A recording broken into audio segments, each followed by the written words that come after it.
Guys, welcome back to another video. Welcome to the start of the Premier League season and welcome to my 2018-2019 predictions video. Now, I've done these every year for the past couple of years. They always seem to get a load of traction. You guys seem to like to fight with me in the comments about why you think I'm wrong, why you think you're right. Of course, these predictions are before a ball is even kicked. The transfer window is done, so we've got a lot more to play with now than we have done in the past, where the season starts and clubs go and spend a load of money on deadline day, which changes the whole outlook of the season for different clubs and stuff. So now, no one can sign anyone else. There are players that can leave, which could be key, but there's no one else coming in. So this predictions video can hopefully be as close to accurate, we hope, or we don't hope as we get towards the top of the table, and you'll get why soon when I say that. Hopefully this can be slightly more calculated. But anyway, we're going to go straight into it. I'm going to start with the teams that I think are going to go down. I've got it written down on my phone and my battery is low and I'm really rushing to get this uploaded before the Leicester United game so that when I say a ball isn't been kicked yet, I'm not actually lying to you guys. So, unfortunately, the team I've got at the bottom of the table is Huddersfield. Now, there were times last season where I saw Huddersfield and I was very impressed. I don't think they've strengthened enough in the department that I felt like they really needed to strengthen in, and that is going forward. First season in the Premier League, there's always going to be, you know, that urgency. Every time a game is played, it's like a must-win. It's a cup final for a team like Huddersfield that come up from the Championship unexpectedly. They're in the Premier League, and every game feels like a cup final. Second season, we're going to see. We've seen it in the past where teams have been brilliant in the first season. So I think Huddersfield are going to go down, bottom of the table. And then I've got Cardiff, one of the newly promoted sides, to go down in 19th. And Southampton, who managed to survive at the end of last season by the scruff of their necks or the skin of their teeth or whatever the phrase is. Southampton, I think, are going to go down. Danny Ings, if he can stay fit, could be a good signing for them in terms of delivering the goals.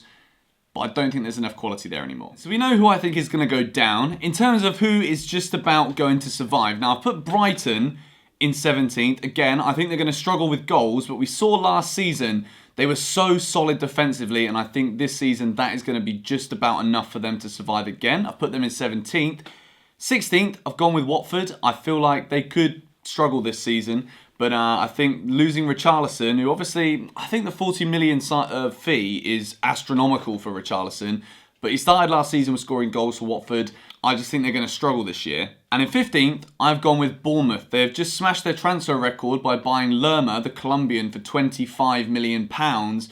And Eddie Howe is probably my favourite English manager other than the legend, which is now Gareth Southgate, for taking us to a World Cup semi-final. Thank you, Gareth, for that. But Eddie Howe, class manager, he's still at Bournemouth. That story is absolutely incredible. They started 10 years ago with a 17-point deduction in League Two. And I think virtually everybody now that doesn't support one of their rivals wants to see Bournemouth do well. Right then, now filling up the final four places in the bottom half of the table. In 14th place, we have got Newcastle. Now, Rafa Benitez, brilliant manager. Even though as a Chelsea fan, I've got a small vendetta still against Benitez, despite bringing us to the Europa League in 2013. I think Newcastle again, I think Newcastle fans are always some of the most opinionated in the league, and I've made it very widely known on my channel that having seen Newcastle fans come to Stamford Bridge 2 or 3 times, they are my favourite away fans in the Premier League.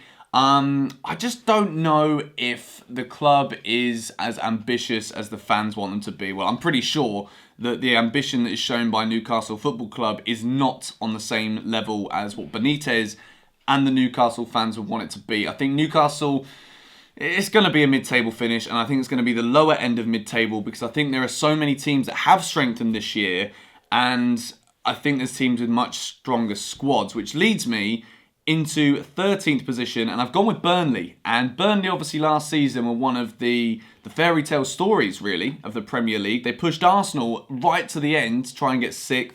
They finished in 7th. They've got Europa League. It's looking like they're probably going to get into the group stages of the Europa League, which, as we'll get to go on and talk about my club a little bit later, the Europa League can be a hindrance to other clubs, as we saw with Everton last season. They were really, really struggling at the start of the season with Europa League football. I think the same can be said for Burnley. I still think they have got such a strong spine of that team that they're going to be safe. I don't think there's any worry about Burnley getting relegated this season. We're going to stick them in 13th, which leads us on to 12th, with Crystal Palace. Now, I think one of the best bits of business that Palace have done this summer is keeping Wilfried Zaha. Now, there were talks of, I saw right at the start of the summer, there was talks he might have gone back to United. Chelsea were really interested in him. Apparently, this is all gossip, of course, at one stage or another. The fact that Palace have managed to keep him is absolutely massive for them. I think at the start of last season, again, they were toying with relegation, and then they had a really strong ending to the season. I think, despite him not being the most popular England manager of all time, I think Roy Hodgson's a good manager for them. I think now that he's got a summer under his belt, he's going to be able to do his best for them. But I don't think his best is going to be able to get them in the top half. I'm going to put them in 12th. And making up the final place in the bottom half of the table, I've gone with Leicester. Now, Claude Puel came out with something absolutely magnificent with Leicester managing to keep Harry Maguire. He said he's going to be going to Old Trafford, but only for 2 hours when they play tonight, which I thought was absolutely genius.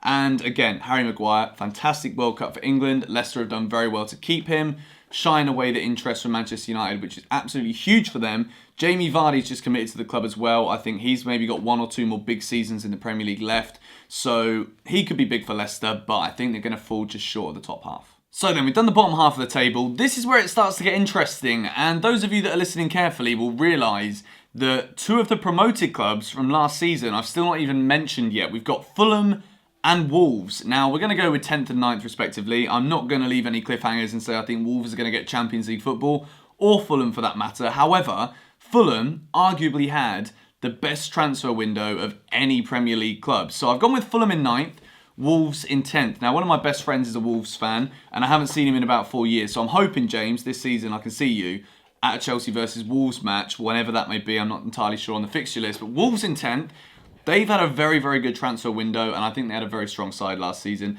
Same with Fulham. Some really attractive football. They've got a great manager. They managed to keep hold of Sessegnon as well, who is a brilliant young English talent, and they've signed some brilliant players. Andre Schürrle, who, when we got rid of him a couple of summers ago now, I was wondering what the hell Chelsea were doing, and now he's come on loan from Dortmund.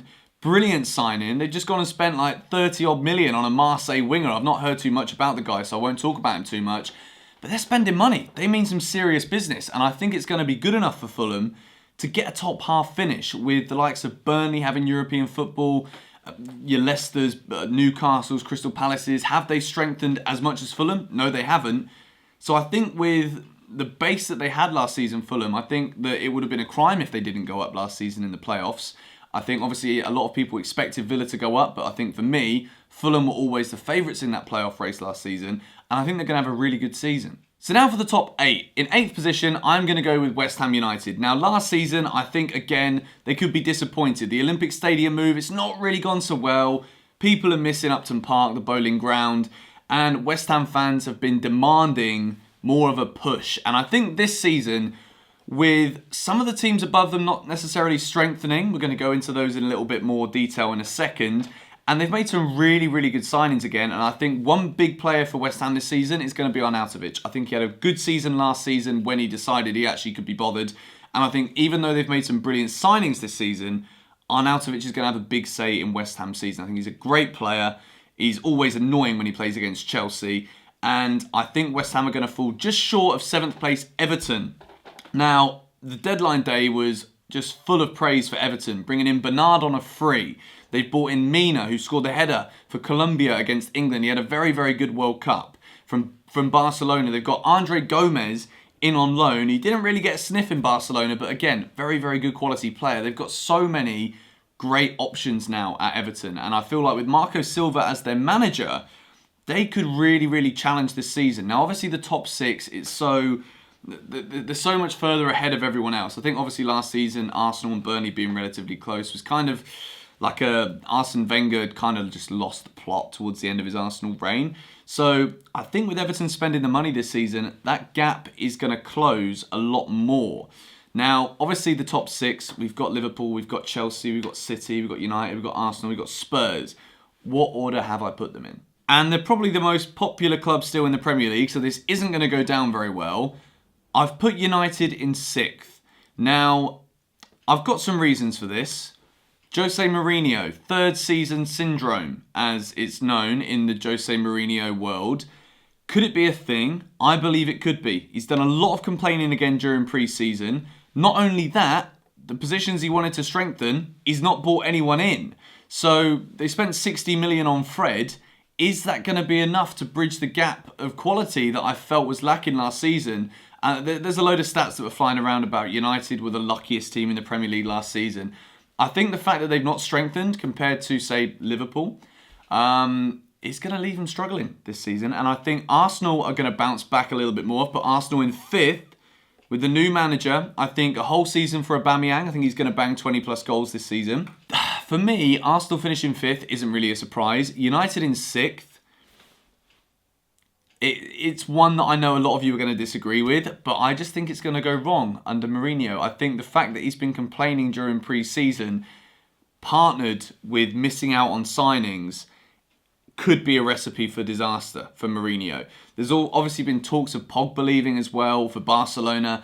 Now that United have got no one to bring in because the transfer window's closed in England, that's probably not going to happen. But say, for instance, United do lose Pogba, that could be a disaster for them as well. I think Alexis Sanchez having a full season for United is going to be big for them. They managed to keep hold of Martial. There was talks of him going to Chelsea. That didn't happen. He could potentially have a big season. And Rashford again, young talent. I just think it's not going to be enough for Manchester United, which leads us into the top 4. Arsenal in 5th under Emery. Spurs, the first team ever in English football Premier League top flight history to not make a signing in a transfer window in the summer. Now, Spurs have arguably got one of the best 11s in the Premier League. Obviously, as a Chelsea fan, we dislike Tottenham, and I don't think any Tottenham fan can begrudge that. It's a rivalry. It is what it is. However, this is a predictions video where I give my honest prediction as to where I think they're going to finish. I think Chelsea have had a very strong ending to the transfer window. I feel like without the replacement of the goalkeeper, Kepa, I'm not even going to try and pronounce his surname just yet, and Kovacic coming in, I think that is a really, really good signing for Chelsea. Even though you look at Jorginho, Kante and Kovacic in the middle, 5 goals in like 290 odd appearances, you're struggling to see where the goals will come from in midfield. But I think big signings for Chelsea, those. And I feel like with Spurs not making any more signings, I think it is going to be the difference between Chelsea and Tottenham. Chelsea in 3rd. My Chelsea in 3rd. That's my prediction. I'd normally put us in the top 2. I just think the top 2 are so much further ahead in terms of quality, who they've bought in, and the sheer brilliance of Manchester City last season. So I've put Spurs in 4th, just ahead of Arsenal, and I've put Chelsea in 3rd, just ahead of Spurs, which leaves us with 2 teams, Liverpool and Manchester City. Now, I was sat on the train home from London, hence why I'm in this jacket, because it was raining today, so I just wore this like kind of waterproof coat in London. I think I changed my mind about 5 times when I was on the train, thinking about who I wanted to put at the top.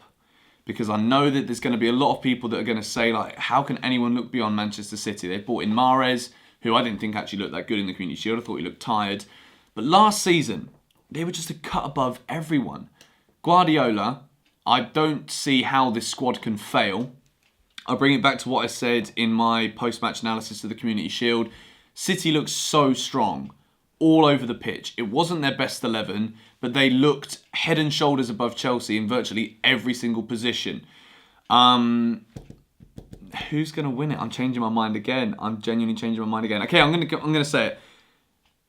I think Liverpool are going to win the Premier League this season. I think you got to remember they've still got Mo Salah, and despite whoever's come into the Premier League, everyone's talking about transfers because the transfer deadline has just closed and we're just about to start the season. Mo Salah, 30 plus goals in the Premier League last season. You add that, you add Roberto Firmino, who in my opinion is the best number 9 in the league.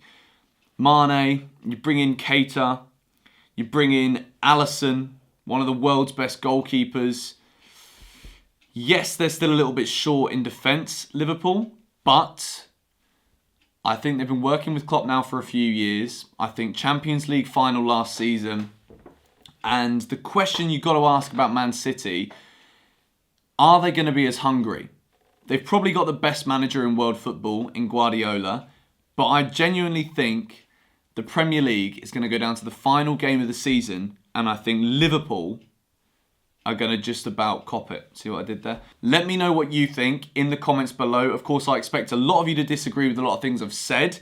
I expect a lot of you to disagree with the way I've structured the table. It's on the screen right now. This is what I think is going to happen in the Premier League this season. Yes, there may be a bit of bias with the whole Chelsea thing. I'm a Chelsea fan. I can't turn around and say I think we're going to finish 6th. I think we've had a strong end to the window. I'm impressed with Kepa from what I've seen of him at Bilbao. I think the main issue Chelsea have is, can Morata score us enough goals and be good enough to get us Champions League football again? I don't know. We've also got the worry of Europa League tiring us out, but we've got like 9 centre midfielders now that we can choose from, which is absolutely ridiculous. I'm hoping Loftus-Cheek can play a big part for Chelsea this season. Of course, I'm hoping Chelsea win the league. Let's not forget the fact I'm still a Chelsea fan. I don't support Liverpool just because I've said they're going to win it. But yeah, those are my predictions for the Premier League. I'm so excited that football is back, and I'm hopefully going to be going to as many games as possible this season. Yeah, I will see you all there around the country. Really excited for it. Let me know your thoughts in the comments below, and I will catch you in the next video tomorrow. Goodbye.